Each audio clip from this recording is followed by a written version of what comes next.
Welcome to the Mike Litton Experience podcast. Mike has over 31 years experience in real estate, finance, and investing. He's passionate about being a father, a teacher, a realtor, an investor, and a leader. Everyone has a story, and our passion is to help them tell it. And now, introducing the host of the Mike Litton Experience, Mike Litton. So what can you expect from the Mike Litton Experience? You can expect stories that will inspire, motivate, advice that will sharpen your focus, and expert information on real estate, finance, and market conditions. They're there to perpetuate their own existence. That's just it. So we're clear. That's it. and really the only way to get the job done. The easiest way to lose your job in the state is just being tardy. Right. So it was interesting driving from Reno down to the capital, Carson. During that commute hour, when all the state employees had to go there, it was like a Daytona 500 race. Like you could tell who the state employees were because they were dodging out of traffic, cutting people off. They were driving like they were on commission. Yeah, 100%. Just to get to work on time because they knew that was the one way to get fired. Once they got to work, they didn't do diddly. Yeah. But they had to get there. And so I inherit that. Right. And here I am, young. I'm way younger than all the people I oversee, and I gotta corral them and get them to do work.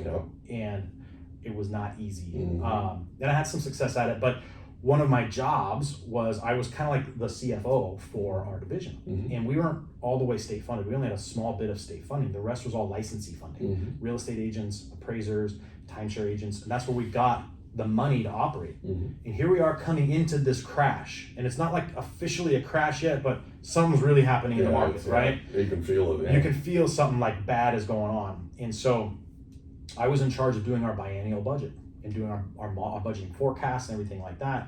So I get to work on it, and I had reached out to the University of Nevada, Reno, University of Nevada, Las Vegas, their econ departments, and then just started studying trade publications and things like that to try and get a grasp on where I thought we were headed with this thing. It's hard because you're trying to project something when you sort of know that you're coming up against this headwind. You have no clue what it's going to be like on the other side. Yeah. Yeah, and there was some predictions and things of what was going to happen as far as licensee counts and stuff. And I was like, okay, well, I'm going to go conservatively, and so I made this budgeting forecast. And in the state budgeting, when you have one of the interesting things is when you have a position open for hire, that salary counts against your budget, even if you don't have a person occupying the seat. Your budget allocation. So if we were paying someone $40,000 a year salary for job A, then our budget was hit for that $40,000 a year in the way that it was accounted for. So even though they weren't there, it's because we had an open rec for it. Wow. So it was like the money was kind of earmarked for it and set aside in a way. Gotcha. And if you don't spend it, you lose it, right? Exactly. In government, So as I created this budgeting forecast, I'm like, okay, well, I have to figure out a way to maintain as much of the employee base as we have and do all this. So anyways, got rid of all the opening positions. That saved us a bunch of money and some other things. But anyways, my modeling forecast was it's all going down. It isn't going to be as great as it is now. And so I got that done, and my boss's boss was like, "What is this?" And I'm like, "Well, that's my forecast." And I had all my notes. I built this pretty elaborate forecast model, and she's like, "You got to change it." I said, "What do you mean I got to change it?" She's like, "Well, if you keep it this low number, we're not going to get more money." And I said, "Well, yeah, because we're not going to have enough people renewing their licenses to have them more money. It's just not coming. The state doesn't just give us money in this division. I need you to change your numbers." And I was like, tell you what, I'm going to email you the Excel file. You do with it as you wish. I'm not putting my fingerprints on falsifying the numbers because I don't have a way to substantiate the numbers you wanted me to hit. Right. It's impossible. We're not going to have a similar number of applicants renew this year. It's just not going to happen. Anyways, they didn't like that very much. No, they didn't. And so they changed the numbers, and then the governor didn't win re-election, and as an appointed person, I now was on the street looking for a job. Fast forward, they actually a year later, they implemented almost all the changes I suggested. But at the time, it was a horrible suggestion. Sure. So now I'm going, okay, what the heck am I going to do? So I go start applying for jobs, and because I had mortgage in my past, it was like having a scarlet letter. Mm-hmm. You weren't getting hired anywhere, Yeah. doing anything. Mm-hmm. So that was tough. That was a tough couple of years because mortgages you couldn't get a loan approved. No. I mean, we had in You couldn't get anything done. You couldn't get anything done in real estate. And it was probably the roughest time in the time that I've been in the business. Probably the roughest time to be in the mortgage side of the business. And I actually had to make a choice. I had to choose. We had two companies. We had a mortgage company. We had a real estate company. We owned the Keller Williams office at the time. And we had more invested in the Keller Williams office, so I had more at stake. And so I shut the mortgage company because my income from the mortgage company that the sort of, if you will, wealth that I accumulated or capital from the mortgage side was what I used to finance the Keller Williams office. So we did it all cash out of my account, right? Right. So we didn't go into debt or any of that kind of thing. So when the crash hits, we naturally have the nicest office, one of the most expensive offices in San Diego County, and one of the largest offices. And up before the crash hit, we had 2.5, 3 pages of people that were agents that were on a waiting list to get an office in our office. Wow. And we went from that to 6 months later, we had nobody on the waiting list, nobody in the office except one team. That was it. Dang. That was all we had. And it was like, all of a sudden we're sitting there, we're in this really nice cave. I mean, it was bad. And, as fate would have it, we were part of one of the owners of the building we were in was a really high profile law firm. One of the lawyers in that law firm had a son-in-law who had a law firm of his own, and they were expanding like crazy because they were doing bankruptcy law. Right? Yep. They were going great guns. And so they approached us and said, "Hey, we know real estate's down. We don't know if you guys are down, but real estate's down. We would like your space because our father-in-law's, three levels up, right? And we'll take over your space. We'll take over your lease. We'll take you off the responsibility for it, the whole thing." And I was like, "Okay, right?" Mm-hmm. They bought our completely outdated phone system for $45,000. I mean, it was like, wow. Yeah. So I'm like sitting there going, yeah, okay, yeah, we're doing this, right? So we ended up moving into what we had leased as a training room in a different building in Escondido because they had parking and we didn't have parking where we were. So every time we had 155 agents, and every time we were actually more than that, we had 180 agents at the time. We had 180 agents, and every time we would have a training, we'd have 30, 40, 50 people show up and we had to park them somewhere. There's no parking in this building. Oh my gosh. And so, the other tenants got upset because we're clogging up the system, right? They got nowhere for their clients to park, right? So we ended up moving the entire shebang into our training room. Thank God we had it, but that was what we ended up moving everything into. It was a little tight for a while, but we made it through, right? And we were able to save by the hair of my chin, we were able to save the real estate company, and we owned it for 18 years. So, but we made it through, and the mortgage business just basically completely dried up. And being in the mortgage business, you're right, was like having a scarlet letter. I mean, it was really, because we had been demonized so much in the mortgage business when 2008 hit, because they had to have somebody to blame. Yeah. Okay, and they blamed the appraisers, you remember all this. Yep. They blamed the mortgage brokers, they blamed all these people. What was interesting was I got into the REO business after the 2008 crash, and the cleanup that I was doing in the REO business had nothing to do with mortgage brokers. It had everything to do with direct lenders, actual banks, actual savings banks that would call a converted barn that had never been permitted and was in horrible shape. They called it a house and lent on it. And I had to sell it. They built this house that they added onto this barn, and the part of the addition on the barn was they made a master bedroom. The master bedroom closet, the floor of the master bedroom closet were the access doors for the septic tank. Oh my goodness. Oh yeah, you can't make this up. There were two bedrooms framed out. Now there was no drywall up, but there were 2 bedrooms framed out in a walk-in produce cooler. You know what's interesting about walk-in produce coolers? They're airtight on purpose so that they can keep cold air in. They were putting their kids to bed in that produce cooler at night. Oh my Oh, dude. I mean, I'm not joking. This is like a nightmare. You know, right? You could write a Stephen King novel on this about this property. When I first showed up, the first day I showed up, they had moved out because they knew I was coming. They had moved out because they didn't want to be evicted and all this kind of stuff. Right. The former owner, they moved out, and when I got there was a pelt, a skin, hanging on this rack outside the thing. I looked at it, and it was real small, right? And I looked at it, couldn't figure out what it was. It was the skin of a baby goat. What? Yeah, they had killed a baby goat, ate it, and that was the skin was basically curing, if you will, on this rack, and they forgot to take it with them. Wow. Yeah, I mean, this place was, and this is right, and I had to sell this place.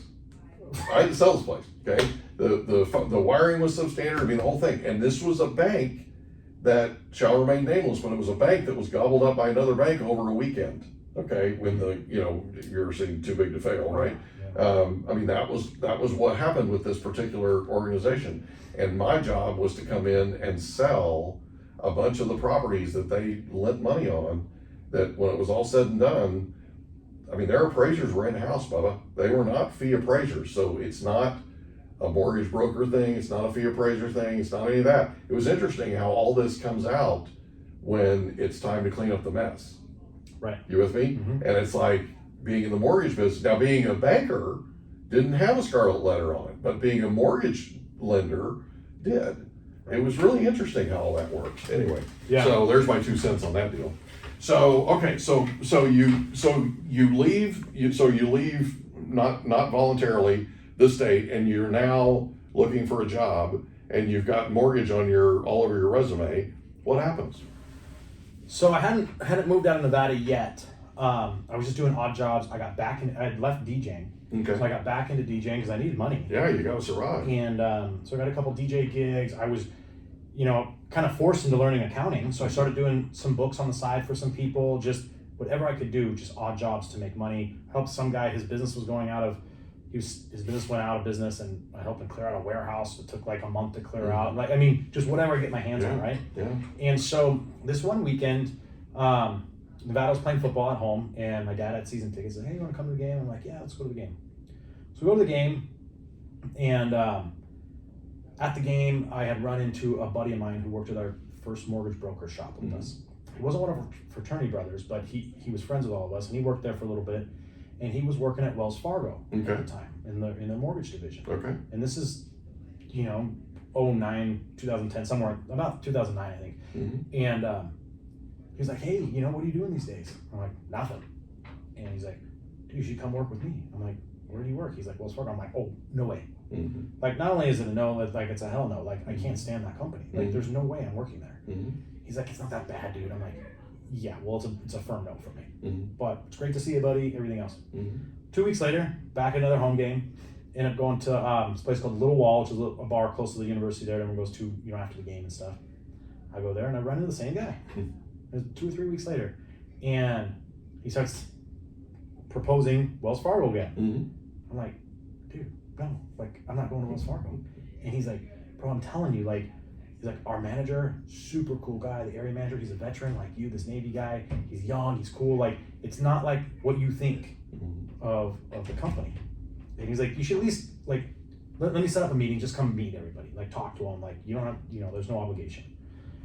I'm like, "Well, what the hell, I got nothing to lose." Yeah. Right? So I go and I meet with them and meet the manager, meet the area manager, like both of them, super neat guys. And they're like, "Yeah, here's the deal, man. I mean, mortgage business sucks right now, but if you work at the bank, you got clients and you can do some loans. What else are you doing right now?" I'm like, "Great point." Right. So, Cleaning out a warehouse. yeah, cleaning out someone's warehouse Right. for now. Who knows next week? Right, you know? exactly. And so I said, okay. So I came on board and started doing loans at Wells Fargo. And I worked for them in Reno, I think, for about 2 years. Okay. And my boss had won all these awards and accolades as a branch manager. And he was a great guy. And we'd become pretty good buddies. And he'd grown up here in Vista. There you go. And he was a high school football star, and everything else. Well, he was trying to climb the corporate ladder in their system. And knowing that his direct boss in our area was a young guy, he wasn't leaving his post anytime soon. So there was no growth directly above where he was. He had to get out of market. Yeah. And so he had applied for some area manager jobs out of market, and he was just never winning. And in his assessment, and he always got these great reviews from the interviewers, but he's never getting the jobs. And so in his personal assessment, he's like, you know what? It's because I'm in Reno, and like it's a small market, dollar wise, and everything else, so my numbers don't look big. You know, he's like, I'm competing against guys from LA and the Bay Area and these big cities where the dollars are 2 and 3 times Average loan amounts are huge. Yeah. And he's like, I got to get to another market and just replicate on the branch level what I've done here, and then go apply. Sure. He's like, so I got to take a detour. Well, at that time, there was a Wells Fargo mortgage office in Encinitas that was just bursting at the seams. I mean, they were doing tons of business. They had more people than they had desks to sit them at. All their bank locations were full, and they had to break this thing up and create another branch and split them in half. It was just too big. And so they did, and they elevated that manager to that area spot, and they were hiring for 2 branch managers. The one in Encinitas, did it have a view of the ocean? No, there was a loan officer there who was part of that whole group that did. Yeah, right in Solana Beach there, I think. So I remember this. So yeah, go ahead. So my buddy said, well, I'm going to go apply because North County, San Diego, he's from there, he has family there, lots of friends and connections. He's like, I'll crush it. Yeah. So he applies and gets hired in one of the branch manager opportunities. And so he was always in my ear about, you got to come down, you got to come down, you got to come down. Well, I had been to Southern California once before in my life. My family, my uncle was an avid Raider fan. Okay. And so I was probably 12 years old, maybe 13, and he had season tickets.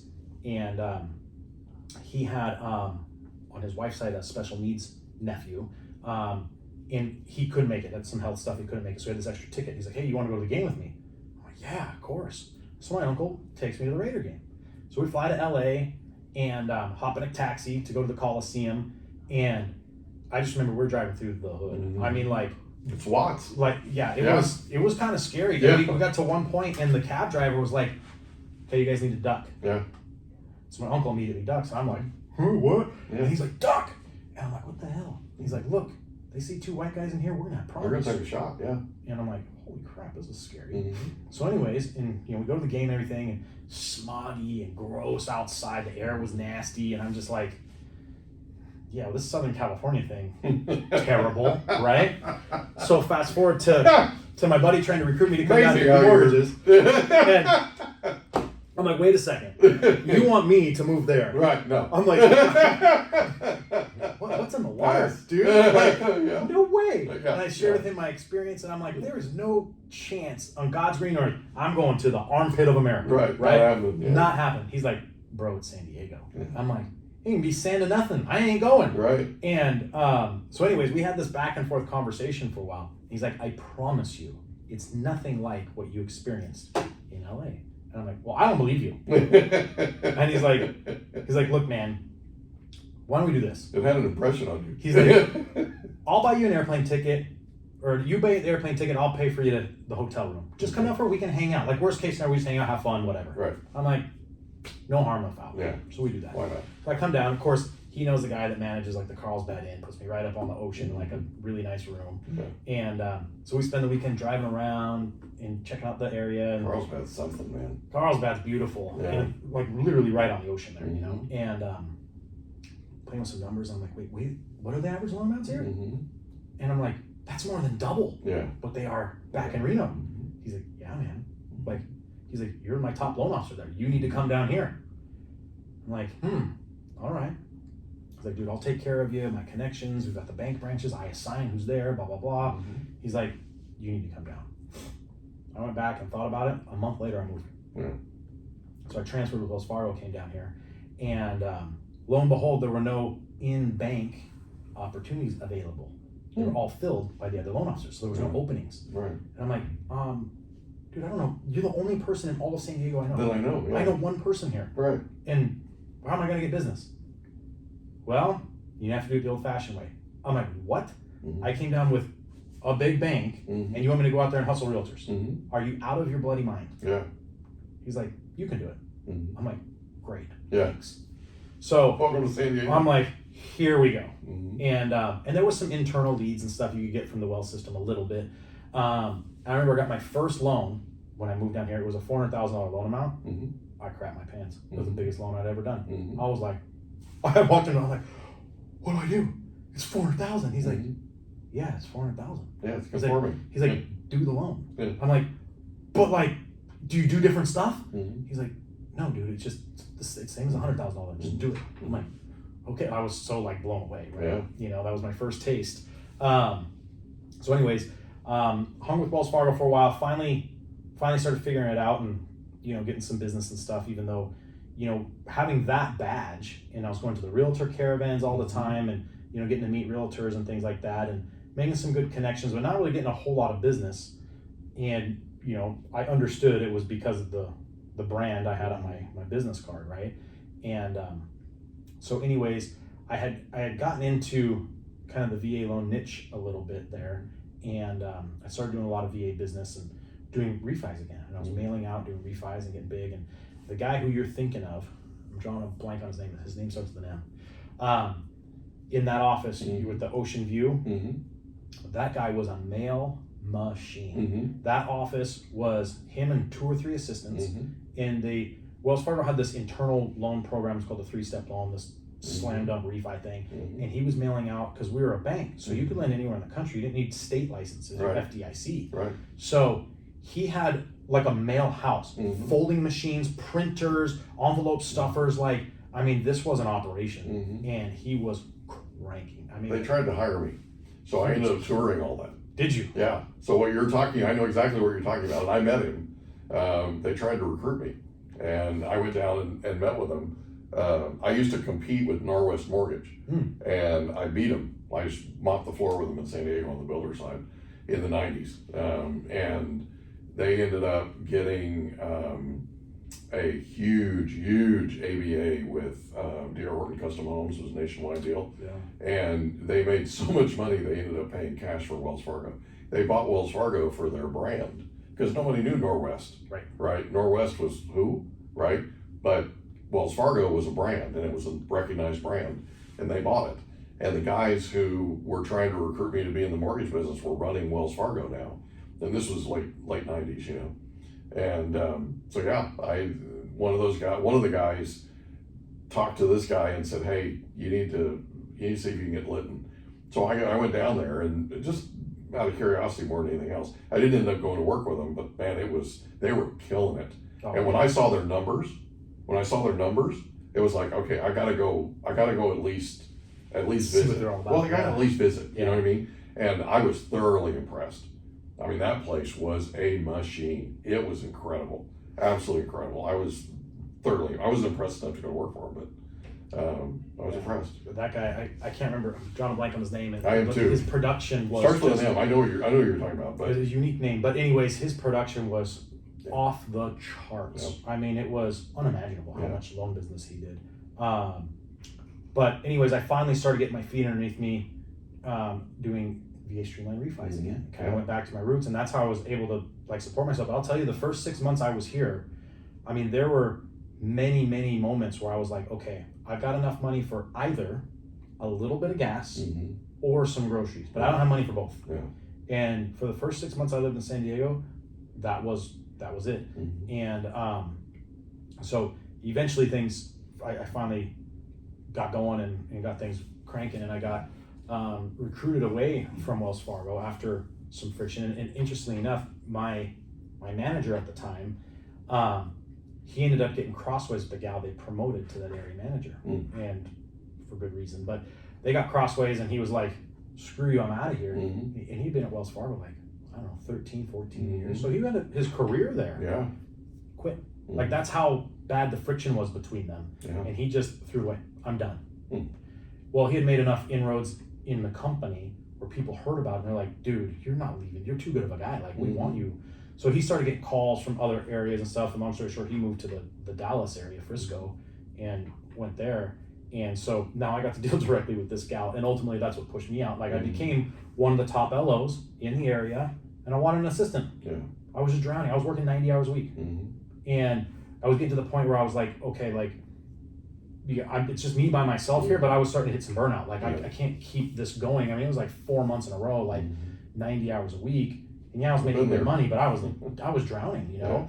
And it really does feel like you're drowning. Yeah, it really does. It does. And she wouldn't allow me to have an assistant. I'm like, look, the way they had it structured, you pay for it out of your paycheck anyway. She's like, yeah, but you know, if the market turns, you're gonna have to fire that person. I'm like, okay, well that's on me. But I'm like, if I can get the help, that will allow me to go build the purchase business even stronger, because it will give me the time back that I don't have right now. Right. And we couldn't meet eye to eye on that. And so, long story short, I got recruited away and got an assistant, and that's what I needed. And I went and helped open up the Veterans United office. There you go. Here in San Diego. Yeah. And that was like in 2012, 2013 timeframe, somewhere in there. That's a solid company. Yeah. So back in 2012, 2013, they were not well known. No, they were small in name recognition. They blew up, absolutely blew up in just the next few years. Yeah, they got big. I mean, their claim to fame, and I tell this to everybody, I mean, they're competition to me, but they are the absolute top, best online marketers in the mortgage space. Yeah. There isn't anybody that's better than them. I'd agree with that. They're amazing, and they've built an incredible brand. At the time, it wasn't, when I was there, it wasn't what it is today. But anyways, yeah, I worked there, and that kind of really entrenched me from the perception of the realtors to me of being like a VA specialist. Even though I hadn't officially like latched onto that yet, it kind of started putting me there, and that's what began kind of my now niche of being so heavy into the VA business. Yeah. So who recruited you away from Wells Fargo? Oh gosh, his name was Joe. Oh, it's okay. I don't need a name. But what was the name of the company? I don't remember the name of the recruiting company anymore. What was the name of the mortgage company you went to work for? Veterans United. Yeah. Okay. Yeah. Right. Okay. Sorry. So I went from Wells to Veterans. I got you. United. Okay. Yeah. Okay. I got you. I thought there was one in between. I apologize. Okay. So you go from Wells to Veterans, and how long were you with Veterans? Only about a year and a half. Really? Yeah. I didn't like how they operated. Oh. Okay. So I had flown out to meet with the owners of the company in Missouri when they were recruiting me, because I didn't want to come on board as a loan officer. I wanted to come on board as the manager. Okay. And they were like, well, we're talking to another guy who's a manager, and he's actually bringing on a crew of some people. I thought, well, shoot, if I were in your shoes, I'm talking to a guy that's bringing people on, or a single dude. Yeah. The guy bringing on people is going to hold more value, and I understood that. What I didn't understand, he was only bringing on assistants. He wasn't bringing on loan officers. I didn't get that part yet. But anyways, I went and met with him. Revenue production, yeah. Yeah, no additional revenue production. Just he was a big producer himself, which was great. And so anyways, I went and met with them, and their headquarters operations, kind of like Google, right? Like people are wearing sweatpants and there's slides, and it was pretty neat. And they have a direct feeder, like from Mizzou. They have all the top marketing graduates, and that's why they're so good online with all their marketing stuff. They get really good talent. Yeah. And that's where their call center is located. So coming back out to San Diego, where I had friction with them was two spots. We would be competing with the home office all the time, because people would find out about them online and then look up and see, oh, there's a local office, and they want to work with us locally or whatever. But they call the home office first. They called the home office first, so now we couldn't have that client. Right. The home office had to have them, even though the client says, no, I want to work here. They'd be like, nope, sorry. So there was that, and the way they did loans on the back end, they sell all their loans to Wells and Chase on the back end. And their internal rule is whatever loan is written has to be sellable to both. Well, Chase is the more conservative of the two. That's interesting. It was really interesting, and I started running. I actually kept, we always keep a pipeline, right? I kept a pipeline of all my D clients, okay, because they were all loans that, hands down, they all got done somewhere else. Right. But I couldn't do them. It was a year's worth of income, loans that I couldn't get done there because of this internal requirement. Wow. And I remember I had a guy. He was a Navy vet, F-14 pilot. There you go. So we connected real good. Yeah. And he had, while he was in the Navy, him and a buddy had bought a car wash together. Okay. Ended up expanding it. and they got out of the Navy. They flew commercial, and he bought out his partner and had the car washes, and he'd done some other business entrepreneur thing. He was doing really good. Lived in La Jolla, had a sweet house in La Jolla, and so we had to talk about doing a VA IRRRL, and he had a Wells Fargo loan. We're gonna do a Wells Fargo VA IRRRL, no sweat. He's like, I don't do the email scan stuff. Can you just come pick it up at my house? So I go to his house, hang out, meet him. Has Bentleys, all sorts of cool cars. I'm like, this guy's doing okay. Yeah. And anyways, I go to write the loan and got denied. I'm like, wait, what? Yeah. Hello. It was a big VA loan. I'm like, how did this get denied? It's not over the maximum loan limit, internal guideline loan limit. Yeah. And they're like, well, Chase won't buy it because it's above their loan limit. Because they had a more conservative loan limit than Wells did. I'm like, well, it doesn't matter. It's not going to Chase. No matter what, it's not going to Chase because it's a Wells to Wells VA IRRRL. Yeah. We're transferring over the escrow account, all this stuff. And they're like, sorry. I'm like, I need to talk to somebody higher. Someone higher. I mean, I got to the top of the company, and they were like, yeah, it's just our internal guideline thing. So I had a list. I mean, Unbelievable. I had a year's worth of loans that fell into similar, just doesn't make any sense reasons why they wouldn't get it done, but just simple stuff like that. And I was like, that's it. I'm not hanging out here, man. This isn't good for veterans. I wouldn't have hung out either. So I moved on. So from veterans, where do you go? So in veterans, I got recruited to manage a branch for a company called RPM Mortgage. I know who RPM is. RPM, great jumbo company out of the Bay Area, really successful mortgage company. And they hired me to build and grow a branch in Carlsbad, but their licensing was the old DRE licensing, and everyone else had gone to DOE or whatever it was called. And so nobody in the San Diego area with a mortgage license anymore, unless they were. We hope you enjoyed another episode of the Mike Litton Experience. If you did, do us a favor, smash that subscribe button, tell your friends, family, and coworkers about our program, and wherever you get your podcasts, please leave us a rating. It helps us to connect with quality people just like you. And that's a wrap. Another episode of the Mike Litton Experience in the books. Reach out to Mike on Instagram at Litton Realty. Want to meet with Mike? Check out Calendly.com/Rio760.